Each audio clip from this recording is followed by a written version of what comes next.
Annual Financial Workshop on Mutual Funds, Loan Management, Personal Finance on November 16 and 17. Register now. Hi hello నమస్తే welcome back to our channel. ఈరోజు మనతో ఉన్నారు QPFP అలాగే AMFI certified mutual fund distributor అయిన రమేష్ పసుపులేటి గారు. So ఎలాగైతే Elon Musk ఇండియాలో అడుగు పెట్టబోతున్నాడు, అతని రాక గురించి, ఇండియాలో జరగబోయే మార్పుల గురించి తెలుసుకుందాం. నమస్కారం సార్. నమస్తే అండి. సో ఎలాన్ మస్క్ ఒక ట్రెండ్ సెట్టర్ అని చెప్పొచ్చు. అంటే బిజినెస్ వరల్డ్లో అతను ఒక కింగ్ మేకర్ అని కూడా చెప్పొచ్చు. అలాంటి పర్సన్ స్టార్లింక్ అనే బ్రాండ్ని ఇండియాకి తీసుకొస్తున్నాడని తెలుస్తుంది. ఏంటి స్టార్లింక్, దీని యొక్క హోల్ స్టోరీ ఏంటి చెప్తారు?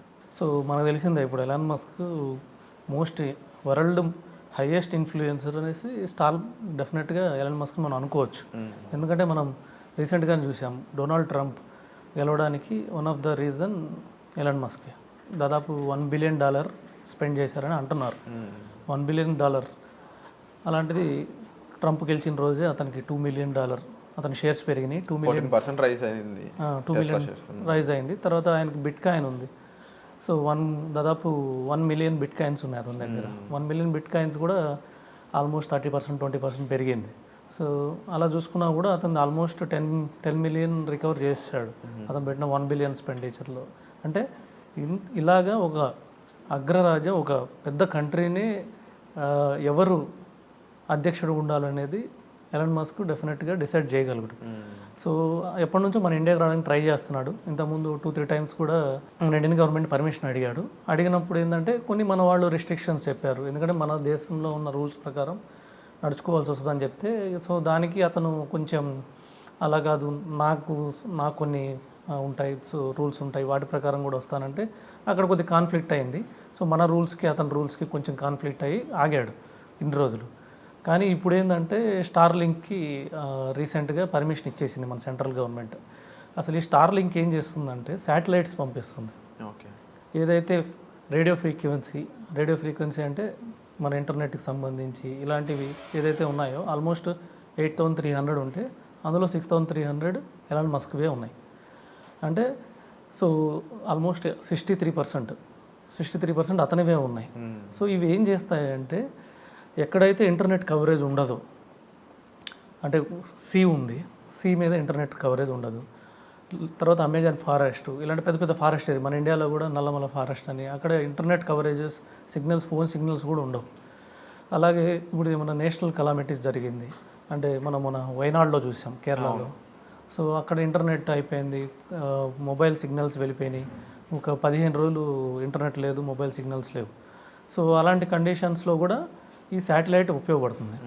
ఎందుకంటే శాటిలైట్ వీటన్నిటి మీద తిరుగుతూ ఉంటుంది.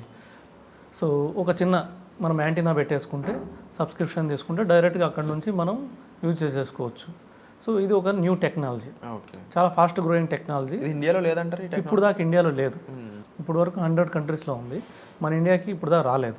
అదే ఇంతకుముందు చర్చలు జరిగితే ఏమైందంటే మన ఇండియన్ రూల్స్కి అతని రూల్స్కి కొంచెం కాన్ఫ్లిక్ట్ అయ్యి సో అక్కడ ఆగిపోయింది. ఎందుకంటే వాళ్ళ టారిఫ్లు వేరే విధంగా ఉంటాయి. ఇప్పుడు 100 కంట్రీస్కి అతని రూల్స్ ప్రకారమే చాలా వరకు ఛార్జెస్ ఉన్నాయి. సో యూఎస్లో చూస్తే ఆల్మోస్ట్ 10,000 రూపీస్ తీసుకుంటున్నాడు రూపీస్ ప్రకారము. అంటే ఆల్మోస్ట్ $100, మోర్ దాన్ $120 తీసుకున్నాడు, అంటే 10,000 రూపీస్ తీసుకున్నాడు. అదే చిన్న చిన్న కంట్రీస్ లైక్ కెన్యా కానివ్వండి, ఇక్కడ అంటే బాగా సో లో ఎకానమీలో ఉండే కంట్రీస్ నుంచి వచ్చేసి 800 రూపీస్ అలా తీసుకుంటాం. మినిమం టారిఫ్ 800 రూపీస్ ఉంది. సో ఇక్కడ మన ఇండియాలో ఇప్పుడు ఇంటర్నెట్ ఛార్జెస్ ఎంత వస్తున్నాయి అంటే ఆల్మోస్ట్ మనకు తెలిసిందే, 200 రూపీస్ మంత్లీ, 250 రూపీస్ మంత్లీ మన దగ్గర ఉన్నాయి. సో అక్కడ కొద్దిగా టారిఫ్ గ్యాప్ ఉంది. ఇంకోటి వచ్చేసి మనకు కూడా ఇప్పుడు ఇండియాలో ఆల్మోస్ట్ 650,000 విలేజెస్ ఉన్నాయి. ఇప్పుడు వరకు ఇండియాలో 650,000 అప్రాక్సిమేట్గా విలేజెస్ ఉన్నాయి. అందులో కూడా 75% ఇంటర్నెట్ అంటే 4G సేవలు వచ్చేసినాయి. బిఎస్ఎన్ఎల్ కానివ్వండి, లేకపోతే వడాఫోన్ కానివ్వండి, లేకపోతే ఎయిర్టెల్ కానివ్వండి, జియో కానివ్వండి, 5G లేకపోయినా కానీ విలేజెస్లో 75% 4G ఉన్నాయి. కొన్ని విలేజెస్లో 5G కూడా ఉన్నాయి. ఇప్పుడు లేనివి ఏంటంటే ఈ 25% విలేజెస్ ఏదైతే ఉన్నాయో వీటికి ఏమవుతుందంటే ఇంటర్నెట్ కవరేజీ లేనప్పుడు వాళ్ళ కమ్యూనికేషన్ లేకపోతే గ్రోత్ తక్కువ ఉంటుంది, మనకు తెలిసినట్టే. సో ఈ కమ్యూనికేషన్ ఇవన్నీ వచ్చిన తర్వాతనే మన ఇండియన్ గ్రోత్ స్టోరీ పెరిగింది. సో దానికోసం ఇప్పుడు ఇండియన్ మార్కెట్లోకి ఈ స్పెక్ట్రమ్ని మొదలు పెట్టాలని మన సెంట్రల్ గవర్నమెంట్ డిసైడ్ చేసింది. ఎక్కడైనా కానీ ఆక్షన్ రూపంలో జరిగింది ఇప్పుడు వరకు ఇండియాలో. 2G కానివ్వండి, 3G కానివ్వండి, 4G కానివ్వండి, 5G కానీ ఓన్లీ ఆక్షన్ జరిగినాయి. ఆక్షన్లో మనకి జియో లేదంటే ఎయిర్టెల్, వోడాఫోన్ ఇవి పాల్గొన్నాయి. మెజారిటీ రీసెంట్గా అయితే 5G అయితే స్పెక్ట్రమ్ ఆక్షన్లో జియోనే మ్యాక్సిమం తీసుకుంది. సో ఇవన్నీ బ్లాక్స్ డివైడ్ చేస్తారు. అంటే ఈ ఏరియాకి జియో, ఈ ఏరియాకి ఎయిర్టెల్, ఈ ఏరియాకి వోడాఫోన్, ఈ ఏరియాకి బిఎస్ఎన్ఎల్ అని ఉంటుంది.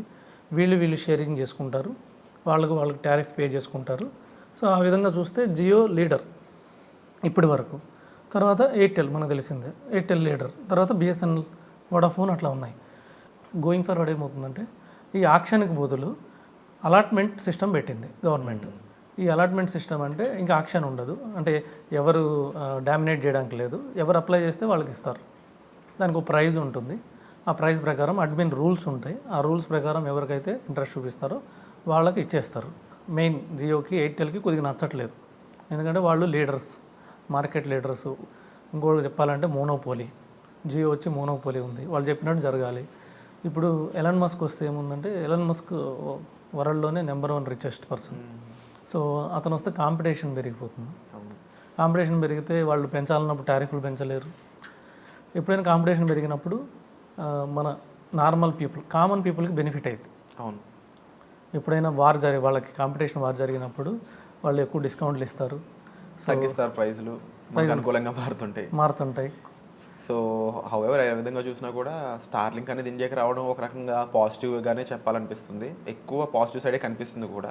బట్ ఇప్పుడు వరకు ఈ గేమ్ చేంజర్ ఎవరైతే ఉన్నారో ఎలాన్ మస్క్ అనే పర్సన్, ఇతని విధానం ఏ విధంగా ఉంటుందో ఇండియన్స్ కూడా చూస్తే మేబీ అతని అది పాజిటివా నెగిటివా అతని రాక అనేది తెలుస్తుంది. సో హోప్ఫుల్లీ స్టార్లింక్ అనేది ఒక గొప్ప మార్పులు ఇండియాలో తీసుకురావాలని అయితే నేను మనస్ఫూర్తిగా భావిస్తున్నాను sir. And thank you so much for the information. And తప్పకుండా ఇండియాలో కూడా అతని ఇన్వెస్ట్మెంట్స్ మొదలైతే అది కూడా ఇండియాకి ప్లస్ అవుద్దని అనుకుంటున్నాను. సో హోప్ఫుల్లీ దీనికి సంబంధించిన ఇన్ఫర్మేషన్ మరింత మీరు తెలుసుకోవాలనుకున్నట్లయితే ఛానల్ సబ్స్క్రైబ్ చేసుకోండి. వీటి మీద మరిన్ని ఎపిసోడ్స్ మేము చేయడానికి మాకు అవకాశం దొరుకుతుంది. Thank you so much.